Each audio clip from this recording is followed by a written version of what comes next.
Hello, I can't use my earbud. Obviously, you guys aren't Okay, hearing I me. can hear you now, so we're good. Calling case Yes, I know, but I positive. was trying to make it so only I heard the court and not everybody in the house. Okay. Calling case My earbud's not working. 242842 DM Anthony Lane versus Dorothy Lane. Today is Monday, October 14th, 2024 at 9:36 a.m. Court will note the appearance of Ms. Henderson on behalf of the plaintiff. This matter is before the court on the plaintiff's motion for temporary custody, parenting time, and support. Ms. Henderson. Good morning, Your Honor. This case is somewhat unusual. The parties have been separated for over 5 years and actually have a DS case that is now closed. However, the divorce was actually never finalized, so we were directed by the court administrator to file a new divorce case and a motion in that case. The parties share 2 minor children. One of them is about to turn 18 in the beginning of 2025, and they share a 9-year-old daughter, Trinity.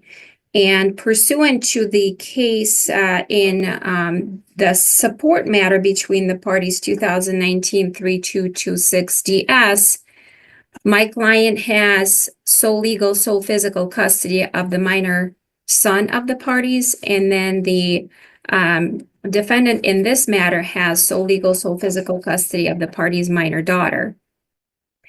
Subsequent to the filing of the initial order in that matter, there was a order establishing parenting time that entered in 2023. And since that time, specifically in October 2024, right before we filed for divorce, there's an ongoing CPS case involving the defendant in this matter, who was substantiated for physical neglect, medical neglect of the child, as well as deplorable living conditions. And the minor child of the parties, Trinity, was safety plan outside of the mother's home, and due to mother having sole legal, sole physical custody at that time, mother insisted that she be placed with third parties rather than her father, who has appropriate living conditions at this time and has no allegations against him. Since the filing of our case, Your Honor, as of the end of last week, Families First is in defendant's home, and they're working on reintegration of the child with the mother and also providing some services for the mother. The mother still does not have transportation. The child still has lice.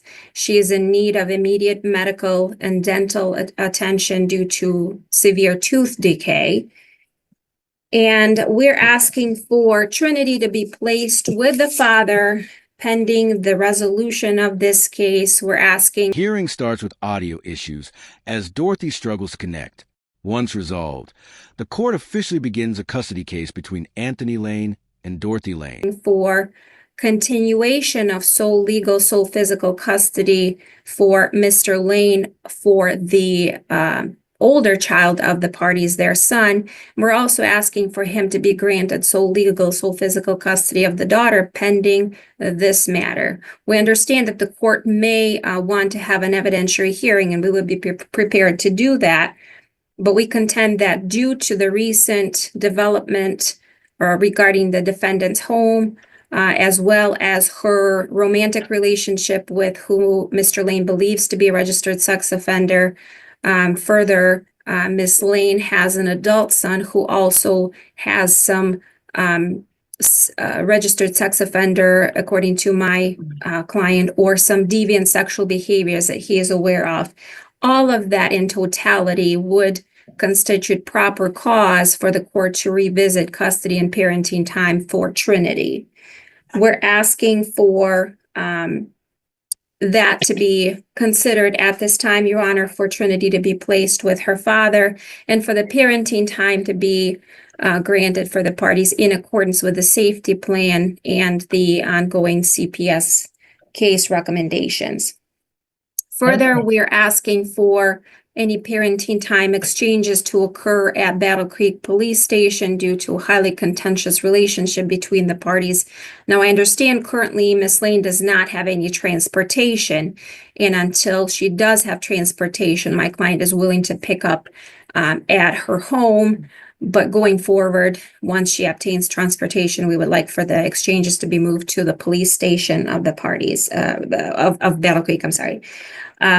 Further, we would ask for the child support to be ordered in accordance with the formula. My client is employed full-time at Walmart, was stated his gross biweekly income. To my client's knowledge and belief, defendant is not gainfully employed and has carnival work when it's available. And we would ask for her to be imputed at $15 an hour, 40 hours a week. The child currently has medical insurance provided by my client. She also has secondary Medicaid insurance. There is a dire need for her to see a dentist as soon as possible. Due to no transportation, we are uncertain how Trinity would be getting to school because it's our understanding she's not attending school in the district in which defendant resides. My client would be able to take the child to school, make sure she's attending school. And for all of those reasons, we're requesting temporary legal and physical custody to be awarded to my client to continue sole legal, sole physical custody of the older child with Mr. Lane to order. Attorney explains a couple separated over 5 years ago, but never finalized their divorce. They shared 2 kids, an almost 18-year-old son and a 9-year-old daughter. Trinity. Parenting time in accordance with the CPS ongoing guidelines and order child support in accordance with the formula, Your Honor. Thank you. Thank you. Ms. Lane, what's your response? Well, my response is a lot, Your Honor. I have Trinity actually in my care. Trinity was given back to me.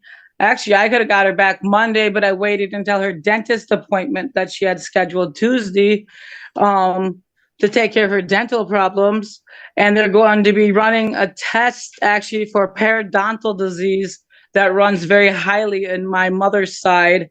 I just recently found out from my aunt that's involved like at least 7 of my family members on my mother's side who are still living, who had periodontal disease, which causes teeth decay, even with people who brush and floss and take good care of their teeth. She goes to the dentist yearly to get her teeth cleaned and to get her fillings taken care of if she needs any. And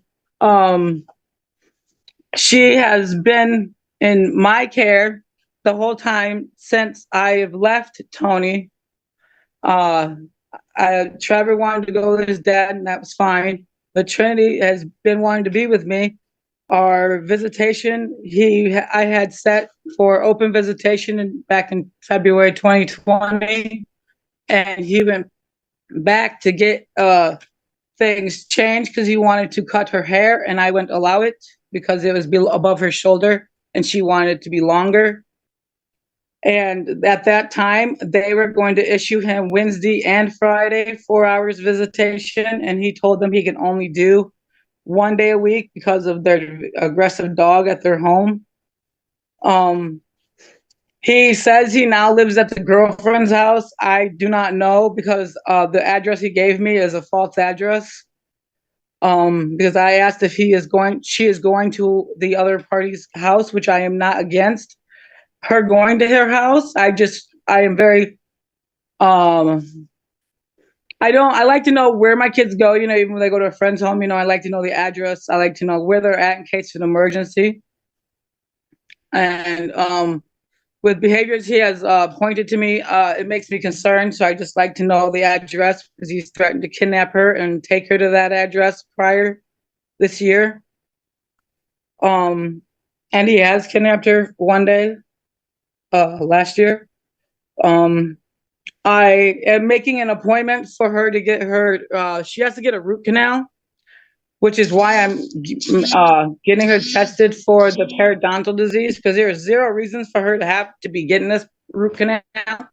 Because at the last dentist appointment, she had a split between both parents, but new CPS allegations claim neglect, unsafe living conditions, and serious concerns about the child's well-being. Small cavity on this tooth, and it did nothing to obtain a root canal now. So my aunt let me know about this disease, so I'm getting hold of Dental Dream, and I'm going to have her tested for that. She gets to her eye doctor yearly. CPS has ordered a bed for her because I'm in the process of looking for a home. And as far as income, I'm on long-term disability because I had my posterior tendon surgery done twice on my left foot. And because I cannot be on my feet for 8 hours straight, my job at Tentacle said that I'm no longer employed there, but they put me to long-term disability. And once I can be on my feet for at least 8 hours, I can get my job back with them. So I've been doing physical therapy, and so I can strengthen my foot, and I have to wear an ankle brace to help support it. I'm working on getting my food stamps back. They had my mail was being resended back to them from my old address before I came to my mom's address, which my mom's house is significantly, oh my goodness, so much better. We have hot and cold water running to the showers. We can take showers now. The sink and tub works upstairs. The toilet works upstairs. The house is fully clean. CPS was totally surprised, and she has her own bedroom. Like I said, she's been in my care this whole time. And this whole thing started because he doesn't want to pay me child support. He's told multiple people. He's even told me for the last 6 years of our marriage that he would not pay me child support at all. I would tell you the mantra, but I don't think you want to hear it. I hear it every day in my head. Overnights are allowed, and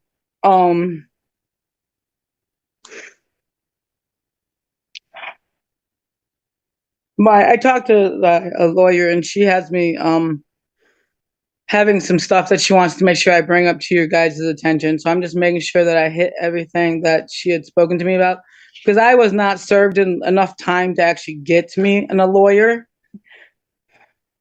So I was able, because it was a domestic marriage for me and the children, physical, mental, and verbal abuse. I had to go through Safe Place. A legal aid told me to go through Safe Place legal services to be screened, to be sent back to legal aid. And they finally went through that process, and that's Father requests immediate custody of Trinity, citing health issues and risk factors. He also raises concerns about people around the mother and the child's living environment. how I finally got to legal aid. Okay,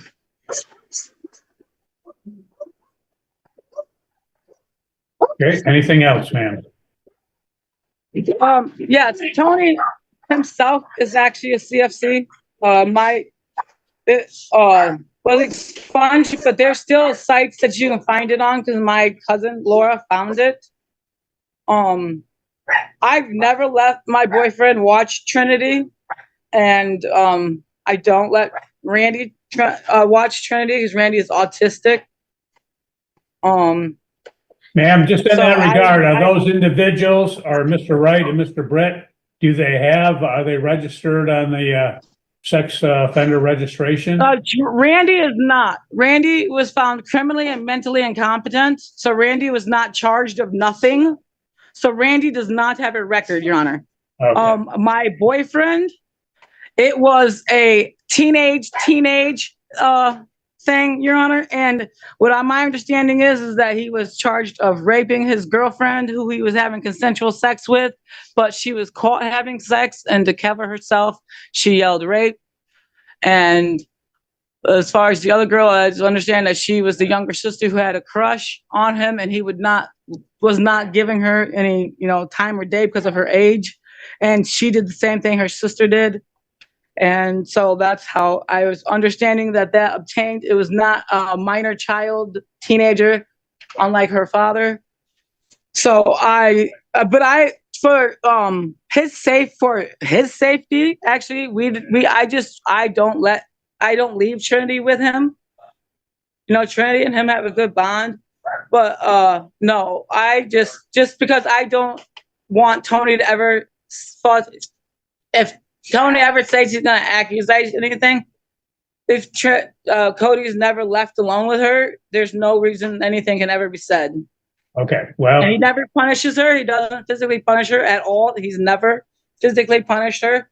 And that again is on his safety side because I don't want no accusation to get put towards him. So I am the only one that disciplines her. And my mother babysits, my daughter, my 21-year-old daughter babysits, or my Aunt Rosie has babysitted. I have other people in the family that I have babysitting her than him.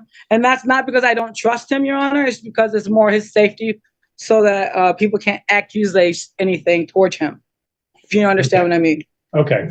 Well, in this case, the court is not going to change custody without an evidentiary hearing. The case law is very clear that the court can't do that. So we'll have to schedule an evidentiary hearing. There is sufficient allegations to meet the Varka threshold. Defends herself, saying Trinity is back in her care and being treated. She explains her situation, including disability, improved housing, and ongoing medical care for her daughter. For an evidentiary hearing, the court will likewise note from what Ms. Lane has stated that she's on disability. So at this point, the court can calculate, we will at some point in the future, calculate the support based upon her disability. The exchanges can continue to occur at her home as she does not have transportation. And then at times she does have transportation, they will handle that at the Battle Creek Police Department. The court is, however, going to order in this matter that neither Cody Wright nor Randy Brett will have any contact with the minor child when the child is in the defendant's custody or care. So, ma'am, what that means is they cannot have contact with her. You said you're not leaving them alone. That's not what it means. It means they can't be around her, etc.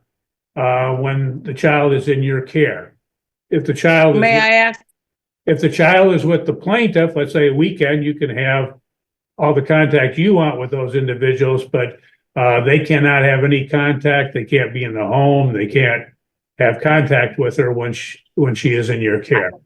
I told him that. I don't understand why, Your Honor, because I just said so. Why that, ma'am?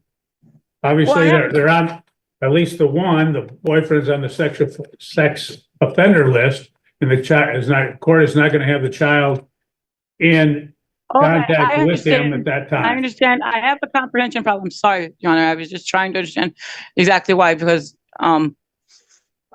you said something about Randy, and Randy has been expunged. He does not have a charge or nothing against him. Well, it may be, and you said that was a result of him not being. He has autism due to. He did not have the capacity, but notwithstanding that, the court's going to order that he not be around the child. Yes, sir. Okay, that will be the order, Ms. Henderson. You can prepare that, and then we'll be in touch with you about setting up a time to have a hearing. Thank you, Your Honor. And would the hearing be with you, Your Honor, or with the referee? With me. Okay, thank you very much. Okay, thank you. Have a good day. Uses to change custody without a full hearing. However, strict orders are placed. Certain individuals are banned from contact with the child, and the case moves forward